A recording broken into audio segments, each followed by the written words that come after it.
हमार छत्तीसगढ़ की अहम खबरों पर नजर डालने का। छत्तीसगढ़ की सेंट्रल यूनिवर्सिटी से एक चौंकाने वाली खबर सामने आई, जहां एनएसएस कैंप में शामिल 155 हिंदू छात्रों को जबरन नमाज पढ़वाई गई और इस गंभीर मामले में छात्रों ने पुलिस से शिकायत कर संबंधित अधिकारियों के खिलाफ कार्यवाही किए जाने की मांग की है।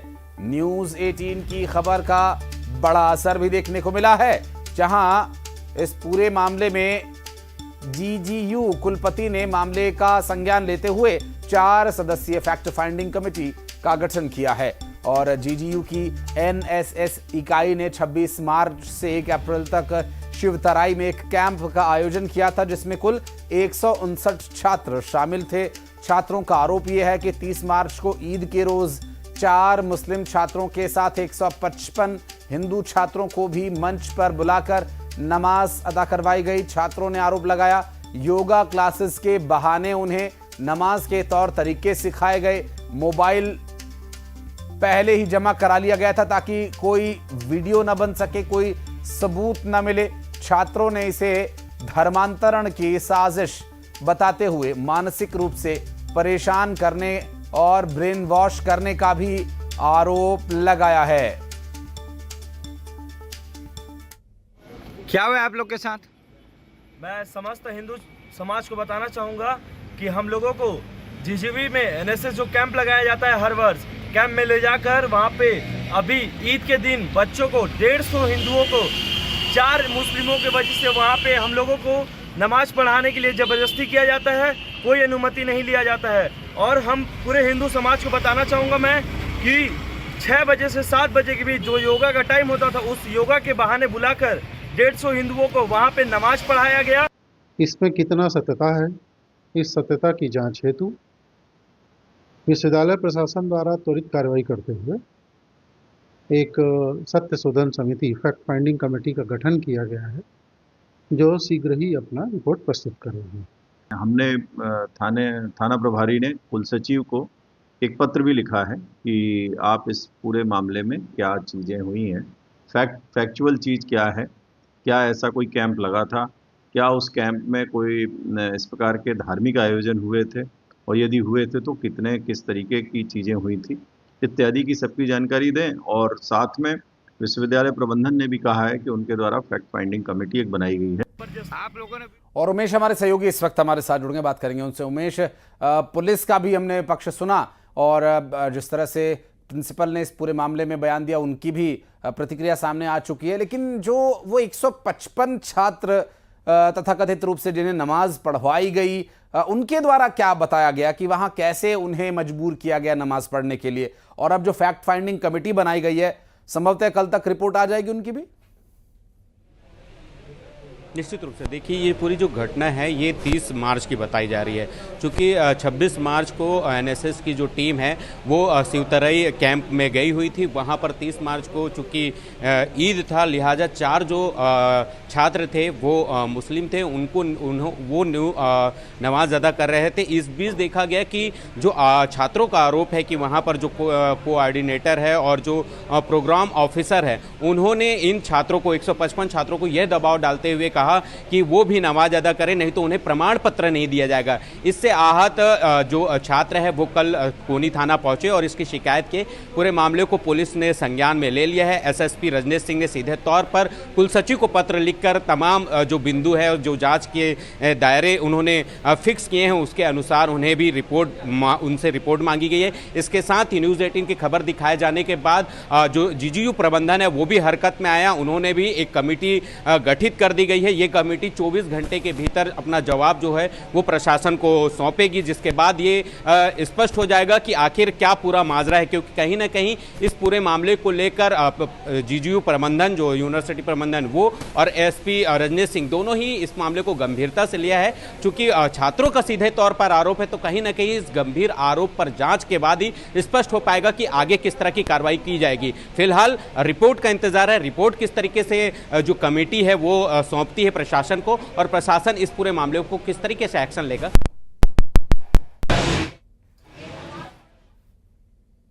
जी, बहुत शुक्रिया आपका इस पूरे मामले पर जानकारी देने के लिए उमेश।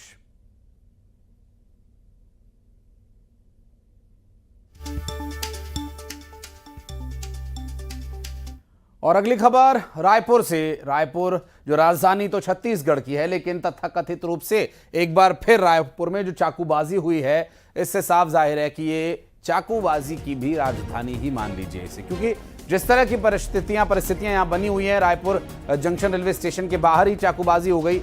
इससे पहले भी हमने देखा लगातार रायपुर में चाकूबाजी की घटनाएं सामने आती रही हैं और पुलिस प्रशासन के द्वारा सख्ती किए जाने के बावजूद भी चाकूबाजी की घटनाएं थमने का नाम नहीं ले रही। जिन बदमाशों ने शख्स को चाकू मारा, शिव साहू जिसे चाकू लगा उसका नाम बताया जा रहा है, और गंभीर रूप से घायल हो गया शिव साहू, और इसे मेकाहारा अस्पताल में भर्ती कराया गया। सीसीटीवी फुटेज सामने आया और वारदात के बाद से आरोपी फरार है।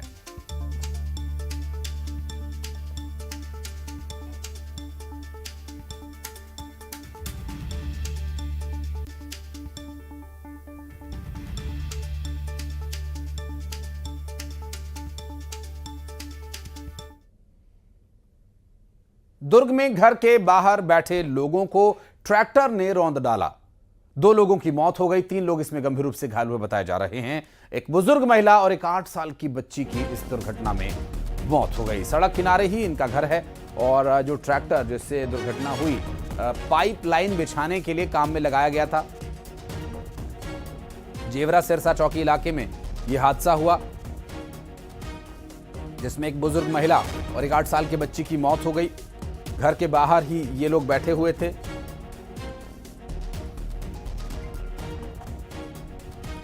हालांकि इस पूरे मामले में अब आगे कार्रवाई क्या कुछ की जाएगी, देखने का विषय होगा।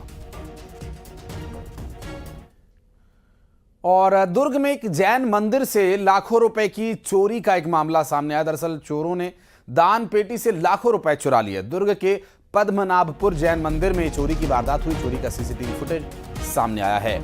जैन मंदिर से लाखों की चोरी का ये पूरा मामला सीसीटीवी फुटेज में चोर दिखाई दिया है। उसके हाथ में रॉड या डंडे जैसा कुछ वो लिए हुए नजर आया। हालांकि इस पूरी घटना में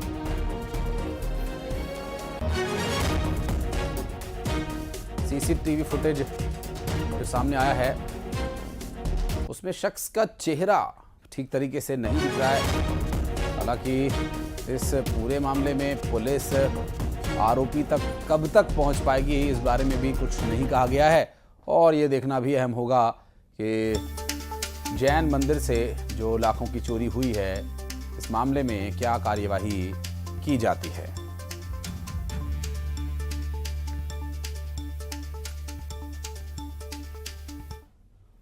और छत्तीसगढ़ एक ऐसा राज्य जहां अक्सर आदिवासी या वनवासी लोगों को धर्मांतरण कर दिया जाता है, उन्हें बहला फुसला करके ऐसी खबरें सामने आती रहती हैं और आदिवासियों को सबसे ज्यादा निशाना बनाया जाता है।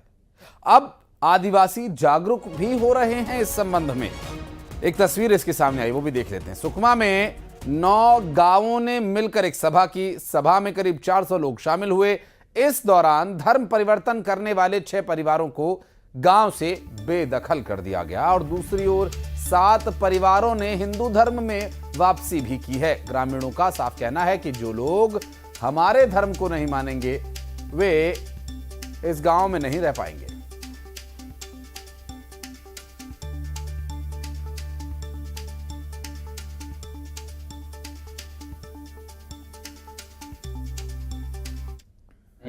गांव में 13 लोग चर्च मानते थे, पर गांव वाले चर्च बंद करने की बोल रहे थे। लेकिन हम लोग चर्च में जाके बहुत हमारी समस्या बीमारी ठीक हुआ। कहीं वेडे जाने के बावजूद भी नहीं, अपना बीमारी ठीक नहीं हो रहा था। इसलिए आप चर्च में हम लोग जाना पड़ रहा था। इसलिए गांव वाले भी मिलके बोल रहे छोड़ने के लिए, लेकिन हम लोग बाकी 7 घर वाले छोड़ दिए हम लोग बोलने के बाद हम लोग। और सतीश हमारे सहयोगी इस वक्त फोन लाइन पर जुड़ गए। सतीश, जो बहिष्कार किए गए परिवार हैं, क्या कहना है उनका और अभी क्या यहाँ पर कोई कानूनी कार्यवाही भी हो सकती है? जी, आपको बता दूं कि ये पूरा मामला सुकमा जिले के कोंटा बिला का करीमुंडम ग्राम पंचायत है, जहाँ पर 2 दिन पहले जो है करीब 9 गांव के ग्रामीण बैठे थे। एक बहुत बड़ी ग्राम सभा हुई और ये नेशनल फॉरेस्ट इलाका है। वहाँ पे 13 परिवार 2015 के बाद से जो है धर्मांतरण होके गांव में रह रहे थे। तो गांव वालों का कहना है कि ये लोग हमारे रीति रिवाज नहीं मानते हैं, इसलिए जो है आप वापस हिंदू धर्म में आ जाओ। लेकिन 7 परिवार ऐसे हैं जिन्होंने हिंदू धर्म आने की इच्छा जताई, लेकिन बाकी 6 परिवारों ने मनाही कर दी कि हम अपना धर्म छोड़ के नहीं आएंगे, तो उन्हें जो है गाँव से बेदखल कर दिया गया है। और फिलहाल जो है इस पूरे मामले की जो है पुलिस भी छानबीन कर रही है, क्योंकि नक्सल प्रभावित इलाका है, तो लिहाजा पुलिस भी सुरक्षा कारणों के चलते जो है वहां तक अभी नहीं पहुंच पाई है। और जो परिवारों ने धर्म परिवर्तन कर लिया था वे भी घर वापसी कर रहे हैं, क्या इसी डर की वजह से? जो 7 परिवार हैं उनसे जो है ग्रामीणों ने समझाई थी। ग्रामीणों ने बताया कि कैसे हमारे पूर्वज यहाँ पर किन रीति रिवाजों के साथ में रहते थे, और आप जो है नए धर्म में जा रहे हैं, नए रीति रिवाज कर रहे हैं, गांव के तौर तरीके नहीं मान रहे, तो आपको या तो वापस आना पड़ेगा या फिर गांव छोड़ना पड़ेगा। तो 7 परिवार के लोग जो है वो ग्रामीणों के बातचीत से कन्विंस होंगे, समझाई मान गए, और वो वापस जो है अपने गाँव के रीति रिवाज में आने के लिए तैयार हो गए हैं। तो वो अभी गाँव में फिलहाल, और बाकी 6 परिवार है वो गाँव से बेदखल कर दिए गए हैं। और बहुत शुक्रिया आपका इस पूरे मामले पर जानकारी देने के लिए। नजर आप बनाए रखिएगा, डिटेल लेने के लिए फिर लौटेंगे आपके पास। और रायगढ़ में दोहरे हत्याकांड के मामले के सामने आने के बाद से सनसनी है। दरअसल पुसौर के गायत्री मंदिर के पास की पूरी घटना बताई जा रही है, जहां मां बेटी की बीती रात हत्या हुई थी। आरोपी ने घर में घुसकर हत्या की इस वारदात को अंजाम दिया था। घटनास्थल पर पुलिस और डॉग स्क्वाड की टीम पहुंची है। जानकारी आसपास के लोगों से बातचीत कर पूछताछ कर ली जा रही है, और डॉग स्क्वाड की मदद से भी इस पूरे मामले में कार्रवाई की जा रही है।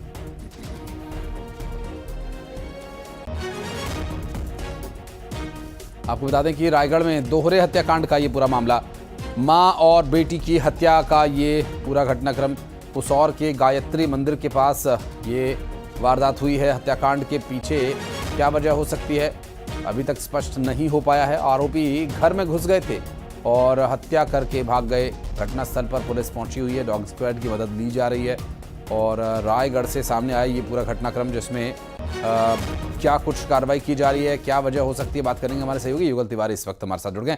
युगल, माँ बेटी की हत्या की कोई वजह सामने आई, क्या कुछ पुलिस बता रही है?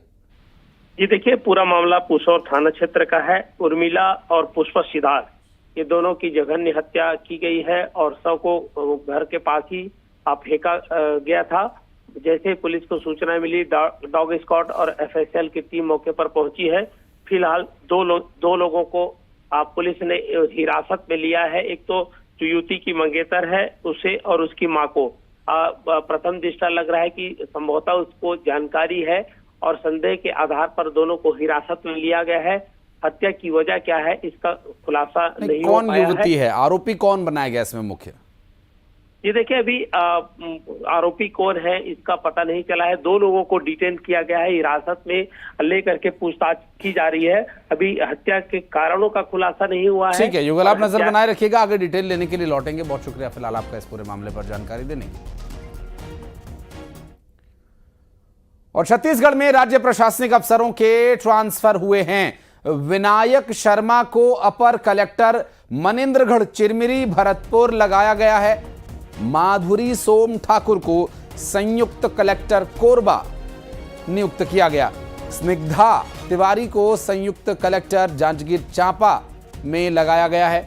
ममता यादव को संयुक्त कलेक्टर बिलासपुर में लगाया गया। अशोक कुमार मार्बल को डिप्टी कलेक्टर सारंगढ़ विलायगढ़ लगाया गया, और गीता रायस्त को उपायुक्त बस्तर संभाग जगदलपुर लगाया गया है। सामान्य प्रशासन विभाग के द्वारा इसके आदेश जारी किए गए हैं। और बालोद में मंत्री लक्ष्मी राजवाड़े ने आंगनबाड़ी केंद्र, नशा मुक्ति केंद्र और वृद्धाश्रम का औचक निरीक्षण किया, और इस निरीक्षण के दौरान मंत्री ने लापरवाही पर फटकार भी लगाई। आंगनबाड़ी केंद्र में सुपरवाइजर और कार्यकर्ता पर गलत जानकारी देने पर कार्यवाही की बात कही। मंत्री के औचक निरीक्षण से प्रशासन में हड़कंप मच गया।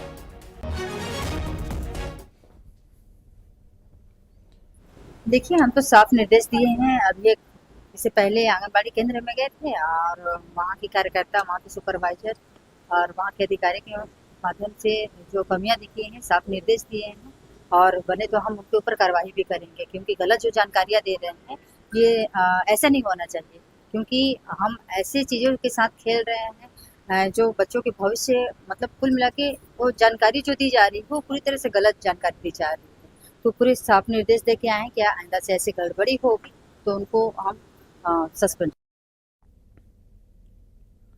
3 साल पहले बने जिला शक्ति को लेकर विकास के लाखों दावे किए जाते रहे, लेकिन अक्सर इस तरह की तस्वीरें इस तरह के दावों की पोल खोल देती हैं। ऐसी ही एक तस्वीर सामने आई है। यहां सरकारी कार्यालय गौठान में संचालित किया जा रहा है। जिले के गौठान में 3 अहम विभागों के कार्यालय संचालित हो रहे हैं। यहां अधिकारी बैठकर अपना काम करते नजर आए।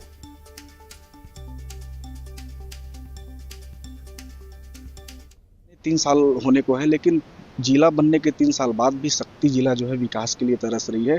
विकास तो दूर की बात है, यहाँ जिला प्रशासन को शासन के विभिन्न विभागों को संचालित करने वाले कार्यालय तक के लिए जगह नसीब नहीं हो पा रही है। मैं आपको एक ऐसी तस्वीर दिखाऊंगा जिसे देख करके आप अंदाजा लगा सकते हैं कि शक्ति दिशा में जो काम करने वाले अधिकारी हैं और कर्मचारी किस तरह से काम कर रहे हैं। ठीक आप मेरी ये दाईं ओर देख सकते हैं, यहाँ आपको जिला आबकारी कार्यालय देखने को मिलेगा और ये वही आबकारी कार्यालय है जिसे पूर्ववर्ती कांग्रेस सरकार ने गायों को बैठाने के लिए गौठान बनाया गया था। उसी गौठान में आज जो है शक्ति जिले के आबकारी विभाग के जो है कार्यालय चला रहा है। उसके अतिरिक्त मैं आपको इधर ले जाके दिखाना चाहूँगा। आप मेरी उधर देखें, बाईं ओर देखेंगे तो आपको यहाँ कार्यालय महिला एकीकृत परियोजना विकास के जो कार्यालय वो देखने को मिलेगा, जहां महिला बाल विकास के विभाग से जो जुड़े हुए अधिकारी हैं, कर्मचारी हैं, वो बैठ के काम करते हैं। इसके अतिरिक्त मैं आपको इस परिसर को दिखाना चाहूँगा कि किस तरह से यहाँ जो है गौठान के लिए पूर्ववर्ती सरकार ने इसे मॉडल गौठान बनाया गया था। आप तस्वीरें में देख सकते हैं। मैं उधर आपको बताना चाहूँगा कि ये गौठान है और इसे कांग्रेस सरकार ने गायों को बैठाने के लिए यहाँ गौठान निर्माण कराया था, लेकिन गायें तो फिलहाल यहाँ नहीं है, गायें सड़कों में घूम रही हैं। लेकिन इस गौठान में जो है जिले के तमाम 3 विभाग के प्रमुख अधिकारी जो है बैठ के काम कर रहे हैं। खैरागढ़ में इंदिरा कला संगीत विश्वविद्यालय की नई कुलपति डॉक्टर लवली शर्मा की नियुक्ति को लेकर इन दिनों बवाल मचा हुआ है। विरोध के बीच उन्होंने अपना कार्यभार ग्रहण किया। उन्होंने कहा कि अगर कोई ये साबित कर दे कि मैंने कहीं 2 रुपए का भी भ्रष्टाचार किया है तो मैं मान लूंगी कि मैं हार गई। उन्होंने साफ कहा कि विश्वविद्यालय को फिर से A ग्रेड दिलाना, रिसर्च के स्तर को ऊंचा उठाना, छात्रों को आत्मविश्वासी बनाना उनकी प्राथमिकता होगी। दूसरी ओर यूनिवर्सिटी परिसर में ABVP के छात्रों का प्रदर्शन और उग्र होता जा रहा है। कुलपति की नियुक्ति पर कांग्रेस का आरोप है कि छत्तीसगढ़ में कई काबिल और ईमानदार प्रोफेसर हैं जिन्हें मौका मिलना चाहिए था। कुलपति की नियुक्ति को लेकर लगातार 2 दिनों से विरोध प्रदर्शन चल रहा है इंदिरा कला विश्वविद्यालय में, और कल का प्रदर्शन बहुत भयंकर प्रदर्शन रहा। और अखिल भारतीय विद्यार्थी परिषद, जो कि भारतीय जनता पार्टी का एक अंग माना जाता है विद्यार्थी परिषद में, उनके द्वारा लगातार हंगामा यूनिवर्सिटी में किया गया। पुलिस रात भर तैनात रही, सारे प्रशासन के अधिकारी तैनात रहे, लेकिन आज तक अभी तक उनके विरुद्ध कोई प्रकार से कार्रवाई पुलिस द्वारा नहीं की गई है। यूनिवर्सिटी का सर्वमुखी विकास मेरी लिस्ट में है, हिट लिस्ट में है। और जिस तरीके से हमने देखा, ग्रेडेशन में थोड़ा सा नीचे आया है, A से C ग्रेड आया है। ग्रेडेशन को हाई करना, कम से कम A ग्रेड पे लाना है, और यहाँ रिसर्च का लेवल हाई करना है। विद्यार्थियों को मॉरली स्ट्रांग बनाना है कि उनके अंदर आत्मविश्वास आए। कहीं पर भी दिखा दें कि कोई भ्रष्टाचार 2 रुपए का ऐसा हो कि जो लवली शर्मा ने किया है, तो जो कहेंगे मैं हार जाऊंगी। लंबे इंतजार के बाद खैरागढ़ विश्वविद्यालय में कुलपति की नियुक्ति हो चुकी है।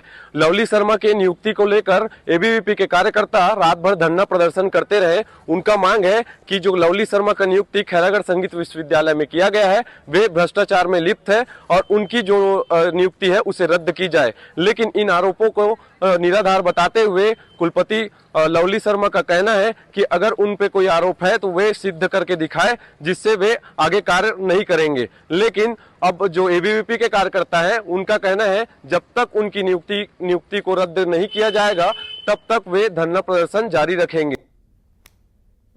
बिलासपुर नगर निगम की सामान्य सभा में जमकर हंगामा हुआ। कार्यवाही शुरू होते ही विपक्ष ने राष्ट्रगान के बाद राज्य गीत गाने की मांग रखी। सामान्य सभा में मच्छरों से लेकर सीवरेज जैसे मुद्दों पर हंगामा हुआ। महोदय, सम्मानी महापौर महोदय, सम्मान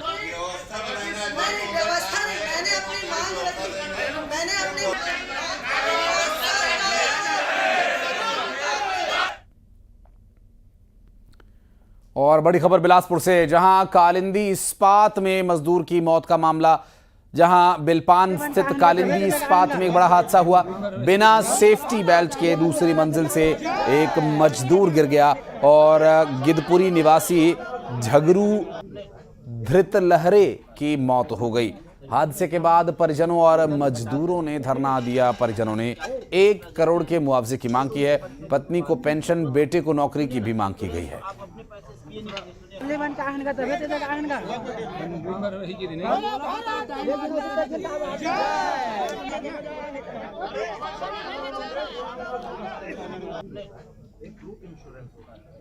धृतलहरे की मौत के बाद से लगातार अब लोग आक्रोशित हैं और बिना किसी सेफ्टी इक्विपमेंट्स के वहां पर काम करवाया जा रहा था, ऐसे आरोप लगे हैं।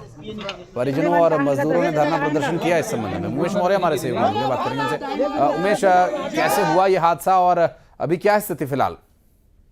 ये पूरी घटना जो है बेलपान की है, कालिंदी इस्पात की है। बताया जा रहा है कि बिना सेफ्टी के 2 मंजिला इमारत पर मजदूर जो है वो काम कर रहा था, जिसके बाद जो मजदूर है झंगरू धृतलहरे, उसकी इस घटना में दर्दनाक मौत हो गई है। परिजनों ने इस पूरे मामले को लेकर कंपनी के खिलाफ मोर्चा खोल दिया है, धरना प्रदर्शन कर रहे हैं और ये मांग कर रहे हैं कि लगभग 1 करोड़ का मुआवजा, उसकी पत्नी को पेंशन और बेटे को नौकरी की मांग की जा रही है। फिलहाल पुलिस मौके पर पहुंची हुई है, प्रशासन और पुलिस की टीम मौके पर पहुंचकर लोगों को समझाई दे रही है और ये कहीं ना कहीं एक बड़ी जो लापरवाही जो है प्रबंधन की ओर से, कालिंदी इस्पात की ओर से, ये देखने को मिली है। बड़े बड़े जो वहां पर बिल्डिंग्स बनाए जा रहे हैं, वहां पर बिना सेफ्टी के मजदूरों को काम कराया जा रहा है, जिससे कहीं ना कहीं आए तरह की घटनाएं वहां पर होती रही है। पहले भी शिकायत मिल चुकी है। देखना होगा कि इस मामले के आने के बाद किस तरीके से प्रशासन एक्शन लेता है और जो पीड़ित परिवार है, जो मुआवजे की मांग कर रहे हैं, उनको कैसे राहत पहुंचाता है। जी ठीक है, आप नजर बनाए रखिएगा। उमेश, आगे डिटेल्स लेने के लिए फिर लौटेंगे आपके पास। बहुत बहुत शुक्रिया आपका फिलहाल इस पूरे मामले पर जानकारी देने के लिए।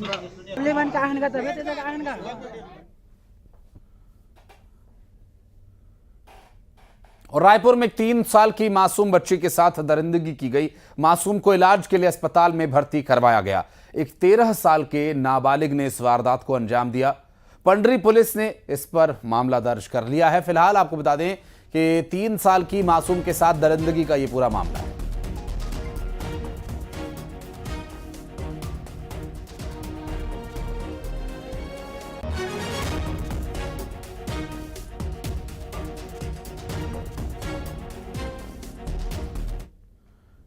और बलौदा बाजार में गांजा तस्करों पर बड़ा एक्शन किया गया, जहां पुलिस ने 2 आरोपियों को गिरफ्तार किया है। 1 लाख से ज्यादा का गांजा बरामद किया गया। कसौंदी राजदेवरी गांव के पास आरोपी पकड़े गए। सोना खान चौकी का यह मामला है।